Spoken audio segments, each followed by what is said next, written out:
Hello, everyone. It is Monday, the 22nd of September, 2025, and we're getting closer and closer to the truth, first of all, regarding the brutal assassination of Charlie Kirk and just how much is being propagandized. It's just wild to me. But I've been trying to see if there's any autopsy reports that have been released. The autopsy reports have been completed. This takes time. And there are a number of people, yet again, coming up with their own assessments and people claiming it's a lie, et cetera, which is fair because, again, we're not seeing it, but people are saying it's, at least at this point, these are sealed and will not be released to the public. But people are saying that the bullet did indeed remain in Charlie Kirk's body. That was one of my biggest uh, assumptions that I made. And so even Candace Owens was either yesterday or the day before when she was live. And so it's even on a live comment. So I'm not just saying this, but she was asking questions. She was even saying, like, if you're military or law enforcement or whatever, can you explain to me why there's no exit wound? And so I gave my own assessment yesterday on that and in the days before that as well. How if there's no exit wound or no bullet found, that would likely be not the bullet found because it was found, but like if there's no exit wound, then it's likely that it remained either in the body or it wasn't found.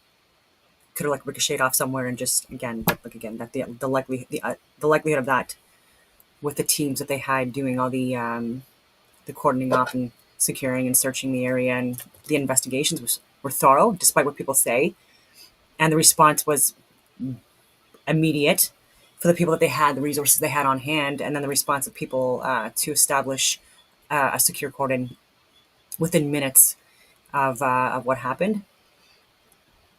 And I'm going to let Alex Jones and Stephen Gardner talk because they're coming up with the same conclusions. And so, again, given the distance and the angle and the velocity and the location of where the round struck, the likelihood of and again, people are saying that there was fragmentation. Some people are saying it was a complete bullet that was recovered that was just under the skin. So people are already coming up with their own conspiracy theories. Again, I haven't seen the autopsy report.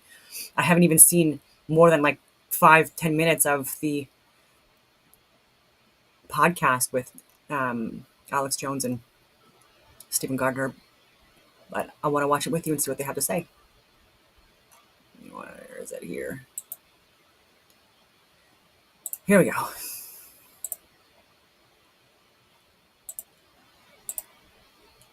Five minutes and 28 seconds in. Journalist Alex Jones gets the inside scoop directly from Turning Point USA about the missing bullet in the Charlie Kirk assassination. I'm going to go through all of the details of that with you here in just a minute. I hope you were able to watch the Charlie Kirk memorial. It was satisfying.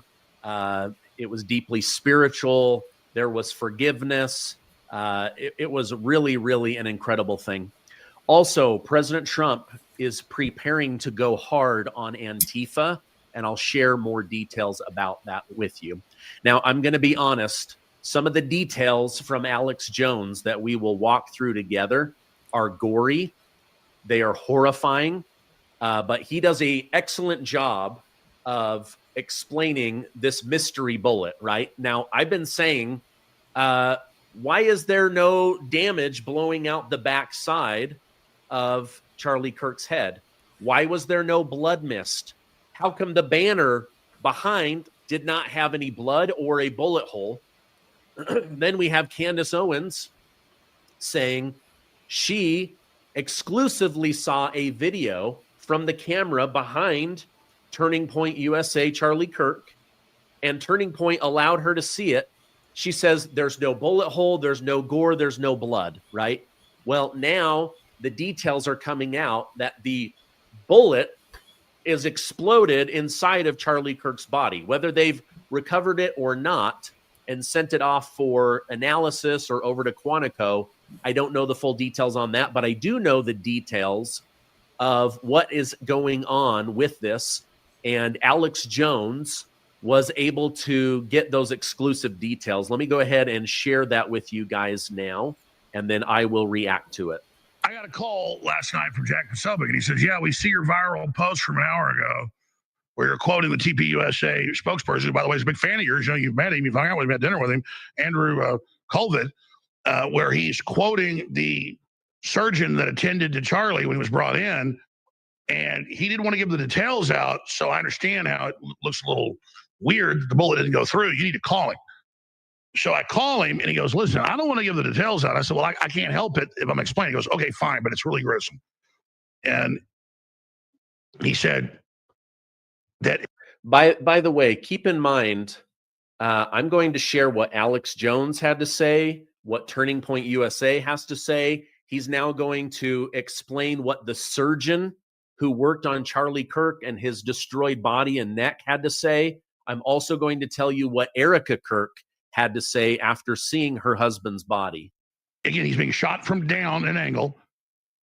It hits the spine and then bounces down, which is what it's going down. And then it deflects with his velocity, goes back into the spine, blows out 6 vertebrae. The bullet then shatters. That's what they do. I've shot wild hog straight on. This has happened, and deer, and then exploded into the heart, and fragments shot up. So he oversimplified when he said, oh, then they found the bullet up in the shoulder by the neck. No, it was fragments. And I'm sitting there listening to this in the car, and I'm like, yeah, usually I shoot a deer or hog, in the shoulder. You got a clear shot, but in the woods, you only get a front shot. I got to do it. You hit him in the front. I mean, it'll go in, back out the side, out the front. I mean,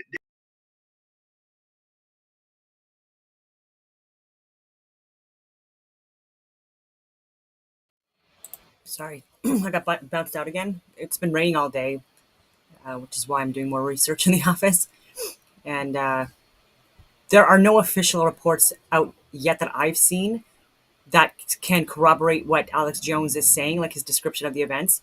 And so I just wanted to give people like an explanation, because there are people that have been in the military and law enforcement, and there are people that have been hunters. And oftentimes they do connect. They're synergistic, but like a lot of times they're not as well, right? And okay, so did Tyler Robertson use a soft point or full metal jacket? 30-06 round. Because it, like the type of round that was used is also important for the likelihood of the possibility of fragmentation, breaking up in the body, or there not being an exit wound, with reasons why. So just to be clear, there has been no confirmed data given publicly that's been specified what type of round it was. If it was a hunting round, likely soft point. But anyways, I'll get into it.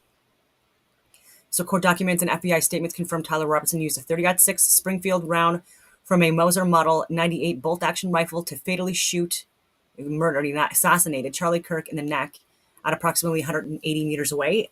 It was actually less than that. I'll get the full one, but again, this is from Grok. The exact bullet type, example, soft point, full metal jacket, ballistic tip, has not been publicly specified. Utah County Sheriff statements or in trial filings as of September 22nd today. So unfired 30-06 cartridges recovered with a rifle had engravings Bella Ciao. I've told people that those lyrics come from like anti-fascist propaganda music lyrics that come from Italy and Europe and other areas from like the 1930s, 1940s era. It's very leftist, radicalized propaganda, and it's also in certain video games and other like social media Discord pages and stuff like that as well in the deep web. But it's to reference anti-fascist movements. Okay, anyways. The spent casing in the rifle's chamber was a 30-06, consistent with the fatal shot. Soft point, designed for hunting. These bullets have an exposed lead tip that expands, mushrooms upon impact, creating a larger wound cavity. They are common for 30-06 in big game hunting, example, deer, elk, moose. Due to effective energy transfer, fragmentation is possible but rare in soft tissue unless hitting bone. Full metal jacket, encased in a hard metal shell. FMJ rounds penetrate deeply with minimal expansion or fragmentation, often passing through soft tissue. They're less common for hunting, ineffective for quick kills, but used in military or target applications. Autopsy context, the bullet lodged in Kirk's neck just beneath the skin, which is being told, again, I haven't seen any official reports on that, without exiting, per the surgeon's account, to Andrew Colvett, Turning Point USA. This is unusual for a high-velocity 30-06 round.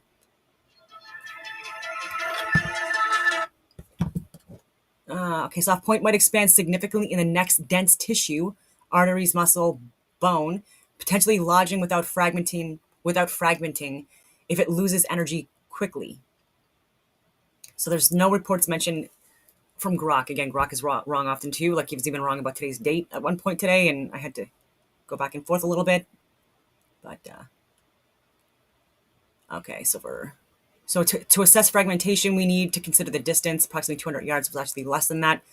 The angle, likely elevated. It was obviously elevated as Robinson fired from a rooftop or elevated position. Deer anatomy and bullet behavior. Okay, so ballistic parameters. 200 yards, approximately 180 meters. I think it was lower than that. I think it was around 150 meters for a 30-06 with a 165 grain bullet, typical for hunting. Approximately 2,800 FPS. Velocity at 200 yards. Again, same thing, approximately 2,500 FPS, depending on ballistic coefficient. Energy, 2,000 feet pounds per pound, 2,700 J. Well, yeah. Robinson fired from an elevated position described as a rooftop vantage point near UVU's Norda Center. Assuming a deer stand like height of approximately 10 to 20 feet, 3 to 6 meters at 200 yards would be way higher than that. But anyways, this creates a 5 to 15 degree downward angle. I think for him it was, I think they said it was like around 5 degree downward angle. Again, don't quote me on that. But those are from like a week ago when I was looking into this quite a bit. The first day this happened, unfortunately, on September 10th, I was away the entire day. I was in a no reception area. So I wasn't only able to get into like looking at everything until like the next day, really, and that night. Okay, so a shot from elevated angle might clip the spine or ribs before entering the chest, affecting fragmentation. Okay, so it expands rapidly in soft tissue, the lungs of the heart, doubling its diameter. It typically creates a large temporary cavity, a shock wave, and passes through a deer's chest. 70 to 80% chance for broadside shots, leaving a 1-inch exit wound. Fragmentation likelihood, low in soft tissue, 5 to 10%.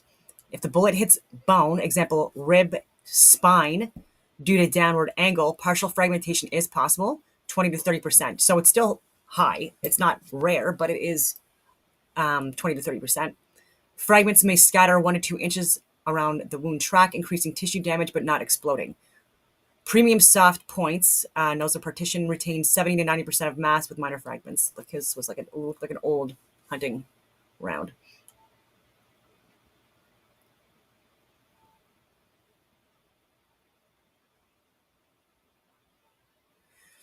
Okay, so yeah, chest shot, lungs hard from 200 yards is unlikely to fragment significantly. The bullet would likely expand and exit, causing a lethal wound. If it hits the spine first due to angle, small fragments could break off, but the core would likely continue into the chest. Okay, so let's see right here.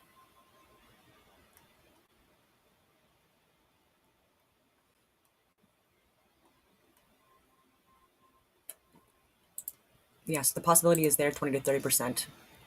And he was a bigger guy, and so a lot more vertebrae, like harder vertebrae, thicker, denser vertebrae than someone like me.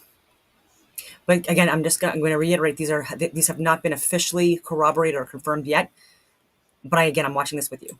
Saying this is absolutely the perfect answer to all of this, but I talked to FBI ballistics experts. They said yes. And I've seen it myself. So that made a lot more sense. So it didn't go through because, oh, yeah, think about it. It's coming down at a major angle, then hits the bone and ricochets down. And I've seen that happen many times where you go into the front of a mammal. That's what he was, a great man. And then it bounces around. And when I first saw the report, because he was explaining what the surgeon said without giving me all the details, I said, that makes no sense. But I've actually shot hogs in one case. Gosh, I've shot a lot of them. They're feral. They want you to get rid of them. And they eat the baby deer and just destroy everything. Okay, let me just make sure that people are understanding this. So we all see the bullet hole and we're expecting what happens. The backside is, 6 times bigger than the front, right?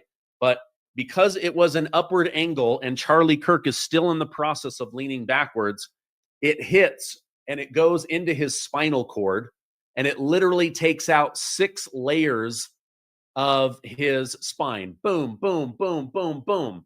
And then it hit his heart, and the heart explodes, pushing the now exploded bullet up into his shoulder. But it's fragmented. It's not just like the magic JFK bullet that has a little tiny dent in it. This bullet is shredded into his shoulder, right?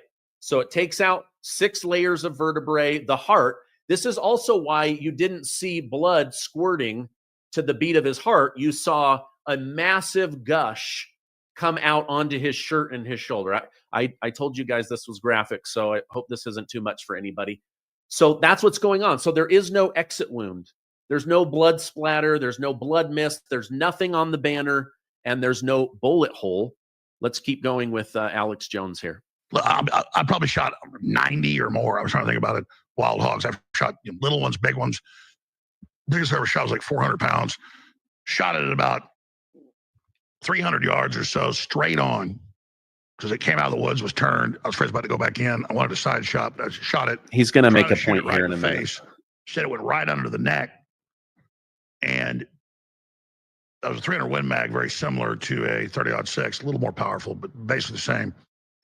And it went in, so we butchered it later, about 2 feet, sort of the lower intestine. Well, it hit some ribs, broke into pieces, but a bunch of it bounced back up into the shoulder. So people are like, what do you mean magic bullet? Well, magic bullets because they shot Kenny with more than one bullet. They're saying magic bullet here because people are saying it went in the throat and didn't go out the back. Of course, a 30-06 would do that. But if it's coming down like this and then it glances on a bone, then it ricochets down. That's exactly what to do. That's why you can also, because hogs have thicker skulls, they don't really have a deer. You can shoot a hog in the head. That's why you want to shoot the shoulder instead. And if it hits at a little bit of an angle, the skull will deflect it up, and you'll see a bunch of skin blow off the hog's head. But it lives because you didn't get it straight on. So I'm not endorsing that. I'm not saying we shouldn't investigate it, any of that. I'm saying a lot of ballistic experts are explaining that. And when I got the full download of what the surgeon said, and his spokesman was saying, a good friend of his saying, please don't give all the details, but he gave them to me, and it was. I said, I'm not going to be able to do this. I said, I didn't record this. I didn't write it all down. I was driving, but I said, there's no way. I can't explain it. So he was explaining, the different T levels. He'd written it down. What the surgeon told him. It comes down like this at an angle, hits the bone at a glancing, bounces down, runs in. That's the left side. So the heart's at, centered over to the left, goes all the way down, it hits bones, fragments blast out the heart, and then fragments, perfect, boom, shattered up into the shoulder. So it was an oversimplification by the TPUSA person that they found the bullet under the skin up in the shoulder by the neck. No, it was a bunch of fragments. So that's why you see his hands go, because the spine's gone at that point, because it went down the spine, into the spine, took out a bunch of the vertebra, and then by then the bullet was so mushroomed. Once it mushrooms a certain point, it then fragments blast out the heart, the lungs. They said you're getting the first looks, by the way, at this. He told me. All right. I know that is hard to believe. I can already guess what you guys are going to say in the comments. Steven, this is a lie. The FBI is lying to us. The doctor's in on it. We're being lied to. Others are going to say, okay, that makes sense. It's hard to believe. This casts a lot of doubt, but it does line up with where's the missing bullet?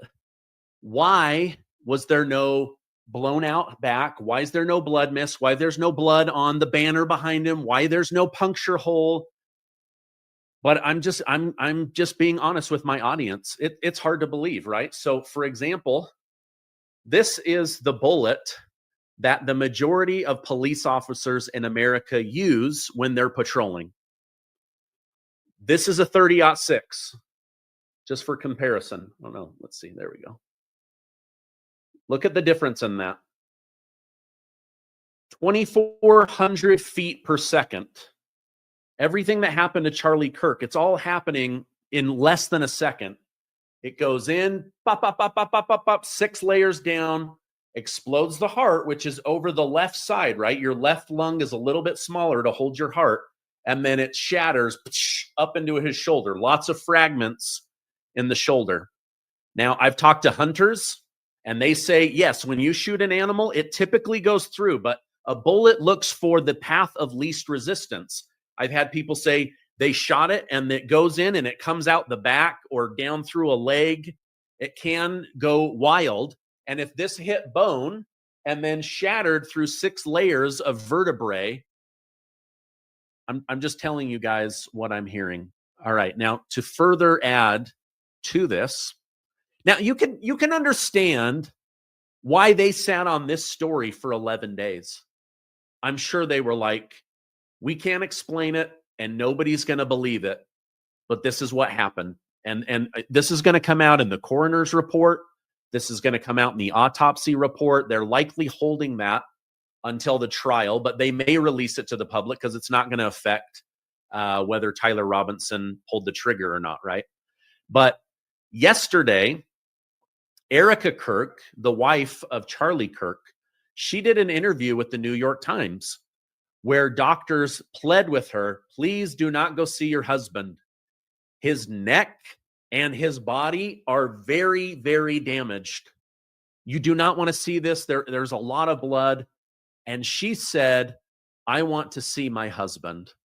And she went in there and she talked about how his body was like crunched down from all of those vertebrae breaking. And she said, I don't know about the bullet. That's not what I cared about. But she did say that his eyes were slightly open and he had a very subtle smile on his face. And she, like, to me, that sounds really weird. But for her, she said it was almost like he died with a smile doing what he loves. So anyway, that's the Evergreen Fox, do you care to elaborate, or do you just want to troll? story that we're being told about the bullet. It's very, very hard to believe. You guys, please, in the comments, let me know. Do you believe this? Do you think we're being fed a bunch of lies? I am the first to admit, I think it's hard to believe, but they're going to have multiple witnesses, autopsy report, coroner report, all of that. We'll probably even see the bullet fragments when this thing goes to trial against Tyler Robinson. So pretty crazy.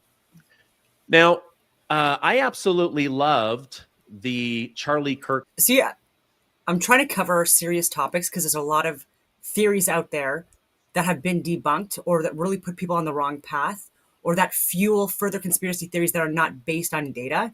And then I got people like Evergreen Fox who will say such a dumb comment during my live feed. I'm doing this for free. And then just, I'm asking you, what am I lying about? And like, I'm still getting nothing back. And so probably just ran off. I mean, your comment, like, it proves nothing. Memorial. I thought it was fantastic. One of the things that shocked me was when Erica Kirk said that her husband loved what he did, and that as a Christian, she is taught to forgive people, and that her husband went onto campuses to change boys just like the one that shot him. And then she said, I forgive him. She didn't say the law shouldn't do anything, but just for her, so that she can move on, so that she doesn't have to carry hate in her heart, she said, I forgive him. When asked earlier in that New York Times interview, do you want the death penalty? She said, it's not my decision, and I don't want any blood on my hands. And when I meet Jesus, I don't want him to say, you went with the eye for an eye route, huh? So this is a woman who is deeply Christian, deeply religious. I don't know that I would be there that early. I had somebody that really damaged my life and my business. And it took me a couple of years. I wanted to want to forgive him, but it took me a few years, and now I completely forgive him. In fact, he's in jail for 25 years, and I don't think he should be. He did something very, very bad and very wrong, but I don't know that he should be. So anyway, this is the information. Now, one thing that really stood out to me, and Steve Bannon touched on this, but just how many people in the Trump organization are extremely Christian. I knew some of them had, religious beliefs and ideologies, but to see how many of them were there bearing testimony of Christ, of forgiveness, of Christ's attributes and character was really, really something. I believe this administration may be the most pro-family, pro-Christian administration that we have had in a long time. But listen to what Steve Bannon from the War Room had to say. The whole service was muscular Christianity. This is why I put out the New York Times and MSNBC are going to lead tomorrow, because they're melting down. Muscular, a form of muscular Christianity, Christian nationalism, was put forward here in the memorial service for a slain American martyr. Yeah, right? And they're going to freak out because you had this. So a muscular Christianity, he says, and that the left-leaning media is going to freak out. I can tell you, I've been on watching the news all morning. They're saying, this isn't what Christianity stands for. This isn't what God would want. It's not good to have God in schools. It's not good to have God in government, on and on and on and on. They just went on. All right, now I'm going to tell you about today's sponsor, and then I want to tell you about two big stories. One that stood out to me with Ben Carson, Dr. Ben Carson, and President Trump is preparing to go aggressively after Antifa. Did you know a dangerous amount of microplastics are now being found in our water, food, bloodstream, even everything? But own gut chi restores the gut flora, 5% off your bowel movement. One of the talks that stood out to me, of course, there was a lot of them. I mean, maybe too many talks, to be honest. It ended up being a 5-hour service that was supposed to be 2 hours.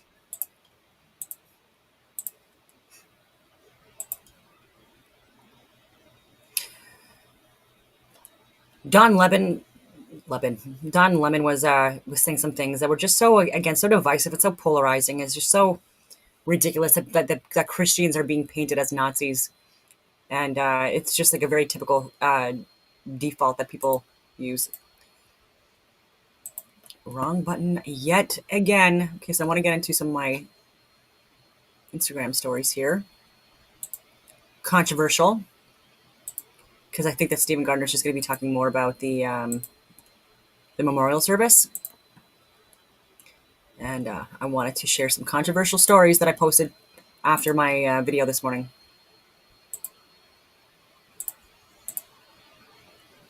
I warned people before, because people are like, hating on Christians. But you know what? Talk to people. See what their beliefs are. See what their platform interests are.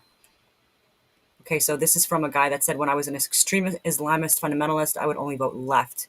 I know they have no values or no principles to begin with. Very interesting. Again, these are not my words, but I've used very similar parallels and connections and examples.